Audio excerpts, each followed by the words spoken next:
எழிலோட நாம் பண்ண முதல் படம் வந்து பூவெல்லாம் முன் வாசம். பூவெல்லாம் முன் வாசம் தான் என்னுடைய முதல் படம், எழிலோட பண்ணது. அவருக்கு அடுத்த படம் என்னோட பண்ணுறதுக்கு 1/4 நூற்றாண்டு பிடிச்சது.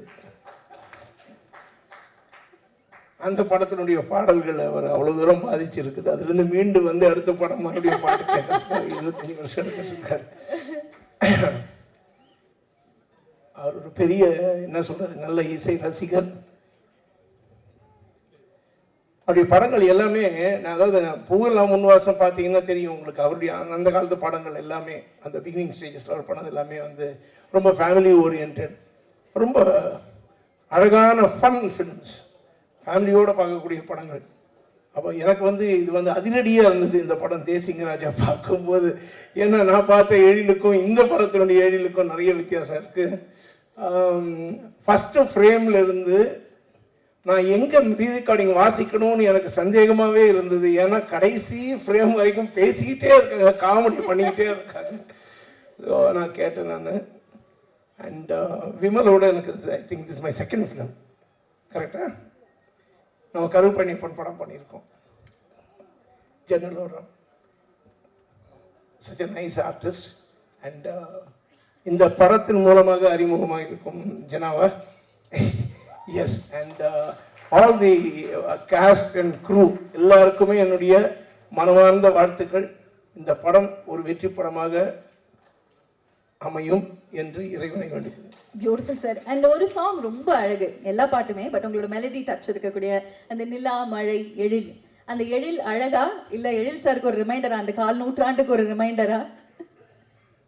இல்ல, அந்த பாட்டு கம்போஸ் பண்ணும்போது அந்த வார்த்தை அப்படி வந்து விழுந்துருச்சு. அப்படிங்களா? ஆமா.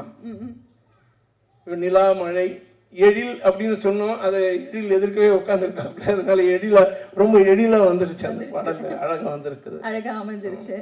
டிஜிட்டல் வந்ததுக்கு அப்புறம் இசையமைப்பது ஈஸி அப்படின்னு நீங்க சில மேடைகளை நீங்க சொல்லியிருந்திருக்கிறீங்க. நான் சொல்லல, அப்படி நீங்க சொன்னதா சொல்லிட்டு இருக்கிறாங்க, அது உண்மையா? அதுவும் தப்பு, வேற யாரும் சொல்லியிருப்பாங்க. அதாவது மியூசிக் வாசிக்கிறது, அதாவது இந்த கீபோர்ட்ஸ் ப்ரோக்ராமிங்கு இதெல்லாம் வந்து எளிதாகி இருக்கலாம். கிரியேஷன்றது எளிது கிடையாது, அது தானும் உருவாக்கக்கூடிய ஒரு விஷயம். உள்ள இருக்கிறது தான் கிரியேஷன். ஸோ டெக்னாலஜி அதிகமானதுனால வந்து கிரியேஷன் அதிகமாகிடுன்றது கிடையாது, உள்ள இருந்தால் தான் வெளியே வர்றதுக்கு இல்லையா? அண்ட் அது வந்து மற்ற என்ன சொல்றது, the technological development will aid in better sonorous quality, sound quality, and better way or new way of sounds. இதுக்கெல்லாம் ஹெல்ப் பண்ணுமே தவிர கிரியேட்டிவிட்டிக்கு ஹெல்ப் பண்ணாது. அது இங்கிருந்து வர வேண்டியது இங்கிருந்து வர வேண்டியது. அதனால வந்து டெக்னாலஜி வந்து, but technology will keep improving, it is very good. அதை வந்து நம்மளுடைய கிரியேட்டிவிட்டிக்கு சேர்த்துட்டு எவ்வளோ அழகாக நம்ம கொடுக்குறோன்றது தான் ரொம்ப முக்கியம்.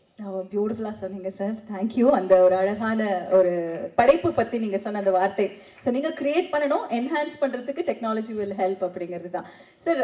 உங்கள் மேலே இருக்கக்கூடிய லவ் ஒவ்வொரு கான்சர்ட்ஸ்லையும் நீங்கள் பார்க்குறீங்க, அதாவது இந்த ஆடியன்ஸ் அப்படியே இருக்காங்க இல்லையா, எப்போவுமே உங்கள் கூட பயணிக்கிறாங்க. What you want to say to them? அதாவது மாறா அன்பும் என்னுடைய பாடல்கள் மேல் அவர்கள் வைத்திருக்கக்கூடிய அந்த மோகம், அந்த காதல், அதை மனதில் தாங்கிக் கொண்டு அவருடைய சிறு வயதிலிருந்து வளர்ந்து வந்து இப்போ கூட வந்து இந்த ஜென்ரேஷன் கூட அவங்க வந்து அதுக்கு ரொம்ப பாராட்டி அடிக்கடி வந்து கேட்கணும்னு ஆசைப்படுறதுல எனக்கு ரொம்ப சந்தோஷம் இருக்குது.